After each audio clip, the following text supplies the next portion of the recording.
আমার জব করা হচ্ছে না। কি কিসে যাবে?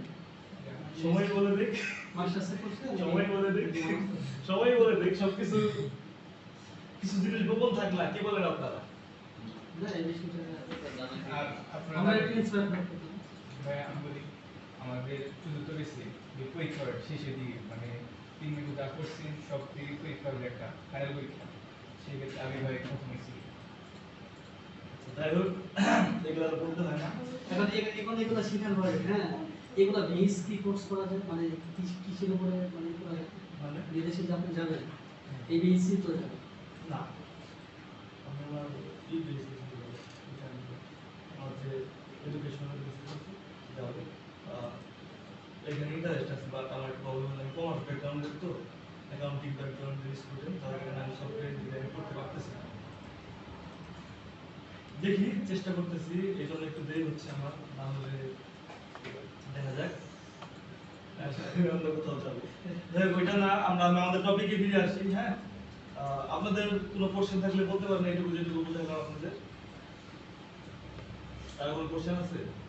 আর মেবি আমার কিছুদিন দেখবেন আমার 26 তারিখে পরীক্ষা, এই জন্য যদি হয় আর কি ব্লগে, যেহেতু সবকিছু জানলেন এইটুকু পড়াটাও চাই নাকি আপনাদের কাছে।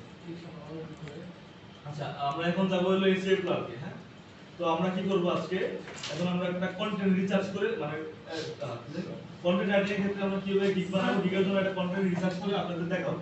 ওকে, ধরলেন এটার ফাইবারের মতো এসিও ক্লার্ক একটা মার্কেট প্লেস, এখানে অ্যাকাউন্ট খোলাও আপনাদের দেখাবো, কিভাবে গিগ দিতে হয় সেটাও দেখাবো। এই মার্কেট প্লেসটার নাম হলো এসিও ক্লার্ক, বুঝতে পারছেন? আচ্ছা, এখানে আমি গিয়ে আমি কন্টেন্ট রাইটিং লিখে সার্চ করলাম। হ্যাঁ, কন্টেন্ট রাইটিং লিখে সার্চ করলাম, দেখেন সবাই একটু কনসেন্ট্রেট করেন। হ্যাঁ, কন্টেন্ট রাইটিং লিখে সার্চ করলাম, মানে কন্টেন্ট রাইটিং সার্চ করলে টপ যে কন্টেন্ট রাইটিং গুলো আছে, টপ যে গিগ গুলো আছে বা সার্ভিস গুলো আছে সেগুলো দেখা যাচ্ছে না। আপনারা তো দেখছেন কালকে কিভাবে কন্টেন্ট রাইটিং করতে হয়, সবাই তো মনে হয় আশা করি পারেন। আমার তো মনে হয় এরকম কেউ নাই যেটা কন্টেন্ট রাইটিং পারেন না, আছেন কেউ? আচ্ছা, তো দেখেন উনি একজন বাংলাদেশী মেবি, উনি একটা কন্টেন্ট রাইটিং এর জন্য কি করছে, গিগ পিকচার বানাইছে। এটাকে কি বলে? এটাকে বলা হয় গিগ পিকচার। এই গিগ পিকচার বলা হয় না? জি, মানে সার্ভিসের জন্য একটা পিকচার লাগবে আমাদের, আমরা কি করব, একটা গিগ পিকচার বানাবো। আচ্ছা, এসইও ক্লার্কে ধরলেন গিগ সবকিছু একটা ব্যাপার আছে, মানে সাইজ আছে। আমরা লিখলাম এসইও, ও না, এটা আমরা এখন আলোচনা না করি, এটা আমরা আলোচনা না করি, এটা গ্রাফিক ডিজাইনিং এ চলে যাবে, কারণ আপনার গ্রাফিক ডিজাইনিং তো কেবল শুরু করছে, তো এখন আপনি এটা করলে আপনারা ওটা আবার কনফিউজ হতে পারেন। আচ্ছা, আমরা এইটুকু জাস্ট জানি, আমরা যদি একটা গিগ দিতে চাই আমাদের কি লাগবে, গিগ টাইটেল লাগবে, গিগের জন্য একটা ডেসক্রিপশন লাগবে, আর একটা কি লাগবে, আর একটা গিগ পিকচার লাগবে। দেন আমরা আমাদের কি প্রাইসে গিগটা দিব সেটা লাগবে। উনি বলছে যে $15, আমরা একটা প্রাইস এখানে ব্যবহার করতেছি এসইও ক্লাসে $15, বুঝতে পারছেন? আমরা মাল্টিপল প্রাইস ব্যবহার করতে পারি, বাট আমরা যেহেতু কন্টেন্ট রাইটিং এর আমাদের মেইন কথা হলো ভাই ওনারা তো পুরাতন, ওনাদের তো আগে ক্লায়েন্ট আছে, রিভিউ আছে, আমার তো কিছু নাই। তো আমাদের একটু মানে ক্লায়েন্ট আমাদের দেখে কিভাবে আকৃষ্ট হবে, আমরা একটু কম প্রাইসে দিলাম প্রথম দিকে, হ্যাঁ, যেন আমরা যে একটা শুরু করতে পারি। তো ধরলে ওকে, তো আমরা দেখলাম এখানে কি কি লাগবে, সবাই নোট করছেন? একটু নোট করে রাখেন না, গিগ টাইটেল, গিগ ডেসক্রিপশন, আর হলো গিগ পিকচার।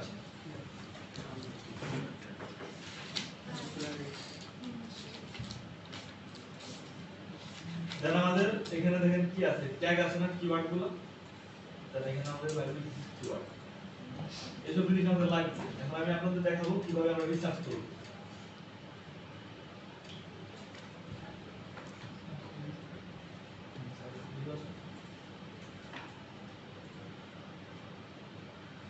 সবাই নোট করছেন? ধন্যবাদ। দেন দেখেন মানে কিভাবে আমরা কি করব, ধরুন এসএস ক্লাসে আসলাম, আমরা এইসব যেগুলো আমাদের লাগবে কন্টেন্ট রাইটিং এর লিখবো, আমরা দেখবো যে মানে কোন কোন গিকগুলো সবার আগে র্যাঙ্ক করছে। ধরলেন এটা তাহলে আমরা আরেকটা ট্যাব ওপেন করি, গিগ টাইটেল, গিগ ডেসক্রিপশন। একটা ওপেন করলাম, দুটো ওপেন করলাম। দেন এখানে আমরা দেখবো যে কি কি মানে দেখেন এখানে কিন্তু 50টা রিভিউ পাইছি। ওপেন করলাম, দেন এখানে 27টা রিভিউ পাইছি। মানে যে উনি তো তাহলে ওরা তো সেল করতেছে, আমাদের কাদের দেখা উচিত তাদের গুলো সবার আগে র্যাঙ্ক করতেছে এবং তাদের গুলো ভালো সেল হচ্ছে। উনি কিন্তু আমাদের শিপটা চেরি দেখছেন বিলেভের একটা আমাদের যে উনি বললো বিলেভের একটা সময় আমি চিনি বিলেভে? হ্যাঁ দেখেন উনি কিন্তু 3টা অর্ডার পাইছে দেখছেন ওনারটা র্যাঙ্ক কিন্তু আমাদের এখানে র্যাঙ্ক করছে।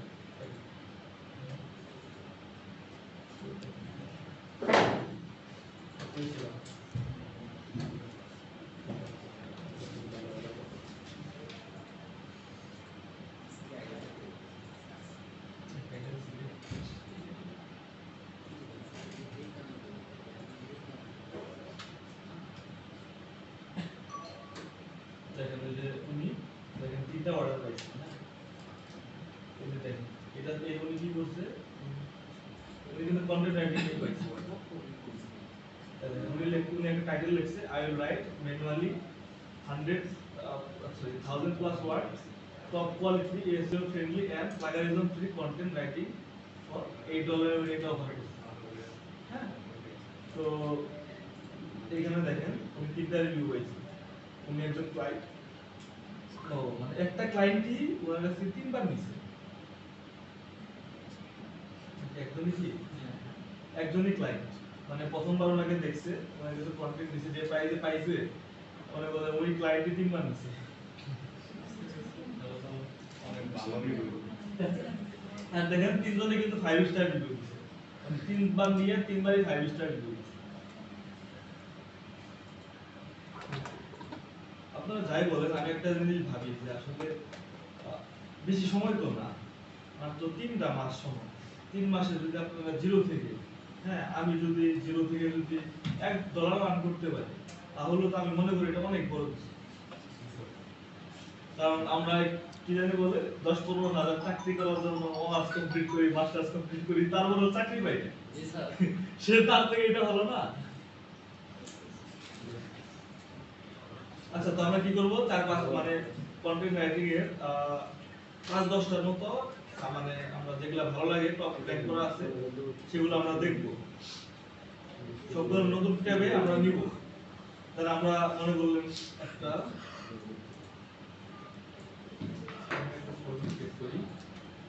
নিউ ফোল্ডার ক্রিয়েট করব হ্যাঁ। তো এখানে আমরা ধরলেন টেক্সট ডকুমেন্ট নিই টেক্সট ডকুমেন্টে আমরা একটা জিনিস লিখি কি টাইটেল লিখলাম দেন আমাদের যে এরকম টাইটেল যেগুলো আছে না এই টাইটেলগুলো আমরা কপি করে এখানে লিখলাম একটা দেন দুইটা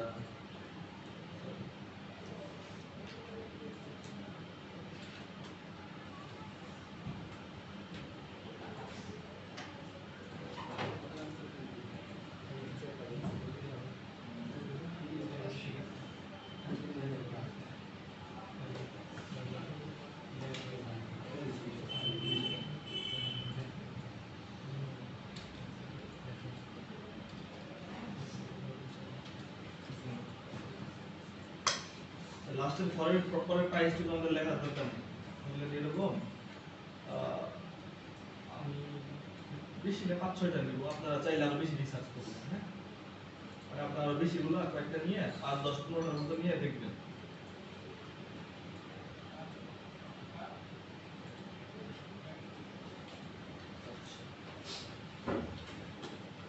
তো আমরা এরকম কয়টা 1-2-3-4-5টা নিলাম। তো আপনি তো কিছু জানেন না যে কি লিখবো কি করবো আমি কিছু দেখছি না আপনি আপনার তো কিছুই জানেন না টাইটেল কি লিখবো আপনাদের কোশ্চেন আছে না তো আমি কি করলাম, এই 5টা জায়গায় ভালো ভালো র‍্যাঙ্ক করছে, ভালো বেশি সবচেয়ে বেশি সেল করছে, ওই যে টাইটেল আমি নিলাম আমার টপিক সম্বন্ধে। টপিক সম্বন্ধে নিয়ে আমি সবগুলা পড়ে দেখবো। আমার টপিক তো সেম, আমি তো সেম জিনিস সেল করবো, তাই না? কিন্তু এখন কথা হলো, আমি যদি এটা কপি করি তাহলে কি হবে? বলো কি হবে? তাহলে কপিরাইট স্ট্রাইক খাইবে, আপনাদের কি পাবলিশই হবে না। তো মনে করলেন এই 4-5টা দেখা আমি নিজে থেকে কিছু একটা লিখি। তাহলে এখানে বলছে কি we will write 500 word website content, web copy, landing page, copywriting, okay. তাহলে high impact SEO, content writing, health, finance, না উনি বলছে কি করে দিতে, হেলথ এবং ফাইন্যান্স এই সম্বন্ধে 100-1000 কন্টেন্ট উনি রাইট করে দিতে পারবেন। উনি বলছে যে আচ্ছা ওয়েবসাইটের জন্য আর্টিকেল লিখবে। উনি বলছে আই উইল রাইট 1000 ওয়ার্ডের মধ্যে SEO article and content writing any topic for, এটা পরে প্রাইস থাকবে। Then I will write manually 1000 plus word unique top Top quality quality. SEO friendly and plagiarism free content দিবে উনি বলছেন। তো এখন এগুলা থেকে আইডিয়া নিয়ে, হ্যাঁ, আপনি একটা লিখবেন যে আপনি কি দিবেন, কি সার্ভিসটা প্রোভাইড করবেন। তো আপনারা আচ্ছা লেখা শুরু করেন, আমি দেখবো আপনাদের এই আমাদের আমার লিখে দিতে হবে। দেবে এটা পারবেন? পারবেন না?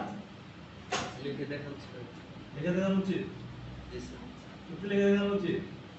আমি যদি লিখে দেখাই আপনারা সত্যি কপি করবেন। আচ্ছা, আমি কন্টেন্ট রাইটিং করবো না, আমার আসলে ব্যাপারটা হয়েছে কি, আমার রিসার্চ করা লাগে না। আমি যদি কোনো সাবজেক্ট নিই ওটা নিয়ে নিজে লিখতে পারি। আমি লিখবো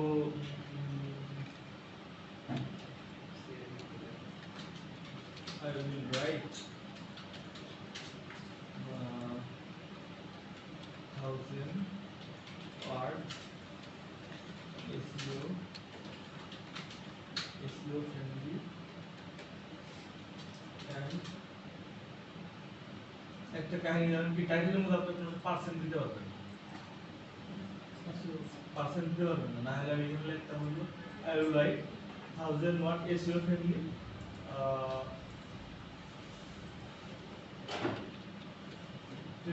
and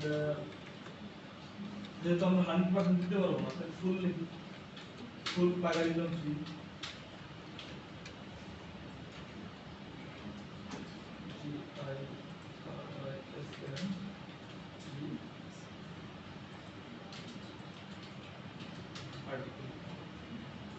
তো আমি এটা দেখলাম, আমি দেখেন এটা যদি আমি লিখছি না, দেখবেন কারোর সাথে মিল পাবেন না, কোনো কিছু মিল পাবেন না, পাইবেন? টপিক ঠিক ফান্ডামেন্টালি কিন্তু সেম। উনি বলতে দেখেন, উনি বলছে যে কি উনি একটা আর্টিকেল লিখে দিবে এসইও ফ্রেন্ডলি, উনিও লিখে দিবে, কিন্তু আমি ওনার টেক্সটাই লিখলাম না, সেম জিনিসটা লিখলাম না। আমার যে জিনিসগুলো দিব আমি সেটা লিখলাম। তাহলে আমি লিখছি I will write 1000 word SEO friendly and fully plagiarism free article. কারণ আমার যদি মনে হয় যে কোনো কিছু আমি ই করে দিব, ধরলেন ব্লগ পোস্টের জন্য দিব বা কোনো স্পেসিফিক আমার সেক্টর আছে ওই সব জিনিসের জন্য লিখবো, তাহলে আমি লিখলাম article for this website. G for website. হ্যাঁ, ফর ওয়েবসাইট বা যে কোনো কিছু, এটা আপনার উপর ডিপেন্ড করে। বাট এই যে আমি যে ফর লিখলাম বা লিখলাম, তো আবার সেম জিনিস যদি লিখতে যান তাহলে দেখবো কি জানেন, আপনাদের এখানে কয়জন আছে, 25 জন আছেন না, 15 জনের টাইপ মিলে গেছে। এই জন্য আমি লিখে দিতে চাইলাম না। আমি যদি লিখে দিতে চাই তাহলে দেখবো অনেকের টাইপ মিলে গেছে। টাইটেলটা লিখে সবাই আমি দেখবো জিনিসটা, মানে আপনারা যে কন্টেন্ট রাইটিং করছেন না, আপনারা ভাবেন যে আপনারা নিজেরাই দিবেন, এটা কিন্তু আপনাদের গিগ দেওয়ানো হবে, সেই জন্য লিখবেন। আপনারা গিগ দিবেন আপনাদের টপিকের উপরে, সেই জন্য আপনি এটা লিখবেন। এখন আপনাদের টাইটেল, ডেসক্রিপশন এগুলো দেখানো মানে রিসার্চ করে দেখাবো, কিওয়ার্ড রিসার্চ করে দেখাবো।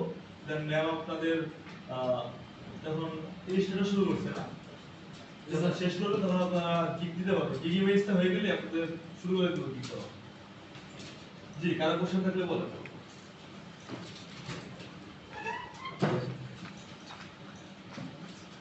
কোশ্চেন আছে? শুরু করে দেন সবাই, হ্যাঁ? তাহলে কোনো question আছে? এই, তার মানে তো আমি ভালোই বুঝাই। বল। খাতায় লেখো কি? খাতায় লেখেন। নোটপ্যাডে লিখে রাখেন। আপনারা যদি খাতায় লেখেন তাহলে কপি করবেন কেন? আর যাই করেন ভুলে কিন্তু একজন একটা কপি করেন না। কি পিকচারে করেন নাকি ছবি করবেন না।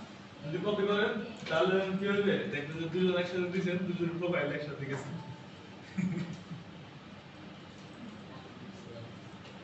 আমি একটা টাইটেল লিখবো মানে নিজের হ্যাঁ, নিজের মতো করে আপনি যে কন্টেন্ট রাইটিং দিবেন না, আপনি কন্টেন্ট রাইটিং শিখছেন এখন। কন্টেন্ট রাইটিং এর উপরে ক্লিক করবেন। এটা লিখে ফেলেন, আপনি তো ডেসক্রিপশন লেখাটা একটু ডিটেইলে দেখেন। তারপর যখন ডিসক্রিপশন রেডি করবেন, গিটটা মূলত হচ্ছে আমি যে যে কাজের উপর স্কিল করছি ওইগুলো আমি বিস্তারিত একটা প্রোফাইলে তুলে ধরবো। হ্যাঁ, এইটা। মানে আমার প্রোফাইল আছে, আমি পোস্ট করব। জাস্ট মার্কেটপ্লেসে মানুষ খুঁজবে, সার্চ করবে আমার। মানে আমি বিজ্ঞপ্তি দিব এরকম। হ্যাঁ, বিজ্ঞপ্তি টাইপের, মানে পোস্টার লাগাই রাস্তায়, এটা হলো মার্কেটপ্লেসে পোস্টার লাগাই দিলাম। আচ্ছা। এর থেকে মেবি ভালো করে এক্সাম্পল করার মতো কিছু নাই। যদি দরকার হয় আরো চেষ্টা করি ভালো করে এক্সাম্পল দেওয়ার।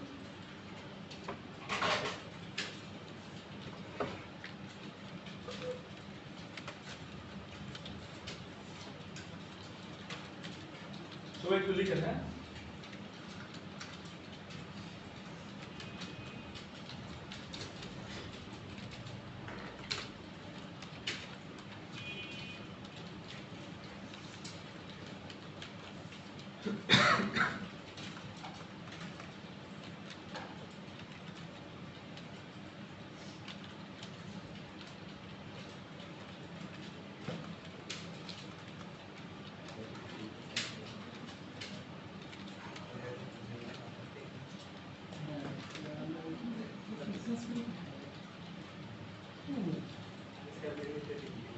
হ্যাঁ